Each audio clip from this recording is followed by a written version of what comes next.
मेरे गुरुवर जगतपूज तीर्थ चक्रवर्ती जिन शासन के से सर्वन सर्वमणि राष्ट्र संत निरापक आचार्य सुधा सागर महाराज को कोटि कोटि सार नमोस्तो।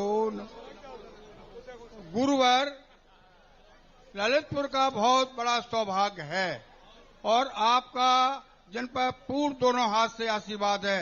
हे गुरुवर, तो शांतोदय तीर्थ क्षेत्र का 8 तारीख से 13 अप्रैल तक पंचकलश होने जा रहा है। उसकी 15 फुट उत्तुंग मूर्ति डोम में विराजमान हो रही है। तो उसका तिलक दान जो होता है, तो हे गुरु, तिलक दान का क्या महत्व है, तिलक दान इसका क्यों किया जाता है। दूसरी है गुरुवर, कल 16 तारीख को शांतोदय तीर्थ की जो पात्र चयन भी होना है, तो हे गुरुवर, पात्रों का भी क्या महत्व रहेगा। नमोस्तु नमोस्तु नमोस्तु। सबसे छोटा व्यक्ति और असमर्थ व्यक्ति माँ बाप को सबसे ज्यादा प्यारा होता है, और जो कमाऊ होता है, बड़ा होता है, उसकी चिंता कम करता है। जैसे अपना देवोदय तीर्थ क्षेत्र है, ये बड़ा क्षेत्र है और बड़ा। अब शांतोदय क्षेत्र तो बेचारा पिछड़ा हुआ अपाहिज असमर्थ क्षेत्र है। अब उसे मुझे स्पेशल आशीर्वाद देना ही पड़ेगा, क्या करें। क्योंकि तुम लोग भी, यानी आपके 4 बेटे हो भैया, बताओ तो माँ बाप किसकी तरफ झुकते हैं? जो कमजोर होता है। तो कल जो ऐसा होने वाला है, जो इन दोनों तीर्थ क्षेत्रों में नहीं होगा, वो शांतोदय में होगा।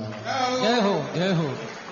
इन दोनों तीर्थ क्षेत्रों में तो प्राचीन भगवान का जीर्णोद्धार हुआ है।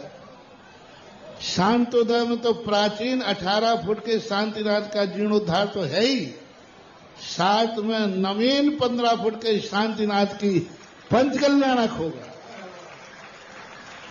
यानी यहाँ प्राचीन के साथ साथ नई 15 फुट की मूर्ति आई नहीं है, उसका पंचकल्याणक होगा। यानी 15 फुट की उत्तंग पद्मासन मूर्ति न देवोदय में है और न सतोदय में।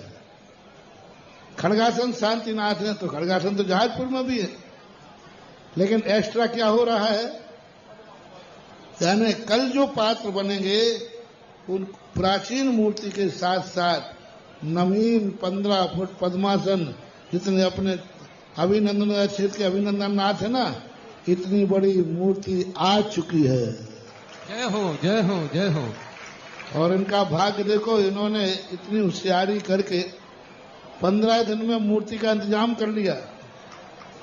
दूसरे के क्षेत्र की मूर्ति उठवा ली। अब शीलचंद दाऊ की दादागिरी चलती रहती सब जगह, और उनके क्षेत्र में गई हुई मूर्ति आकर के आज आ गई। कल उसका तिलक दान भी होगा, और कल महानुभाव शांतोदय तीर्थ क्षेत्र का अब उतनी बड़ी विशाल मूर्ति जहां बैठेगी, अब उससे अंदाज लगा दो कि शांतोदय तीर्थ क्षेत्र अब किस ऊंचाई को पहुंचेगा।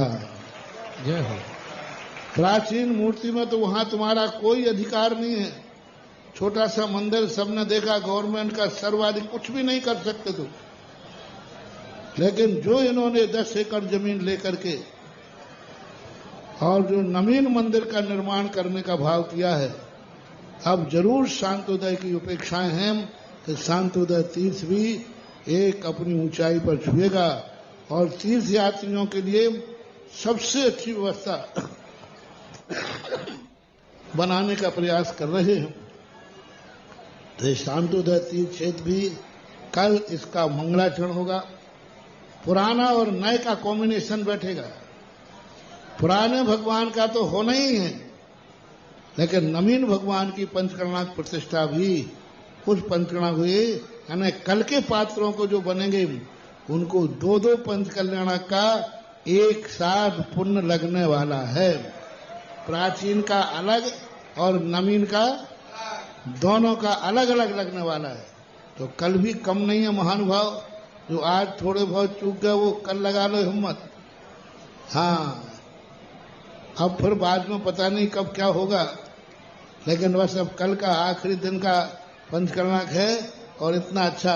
और कल मूर्ति का अपन जैसे जहां होगा, पीछे आ गई ना, हाँ आ गई पीछे। हाँ, तो तिलक दान का व्यवस्था बनाएंगे और तिलक दान को कल क्या व्यवस्था बनेगी वो कल हम बता देंगे। अभी तो रात भर आज फिर मीटिंग करो कि सतोदय में चूक गए, देवोदय में चूक गए, लेकिन शांतोदय में नहीं चूकना है। जिनकी शक्ति है उनको अपनी दम लगाना है।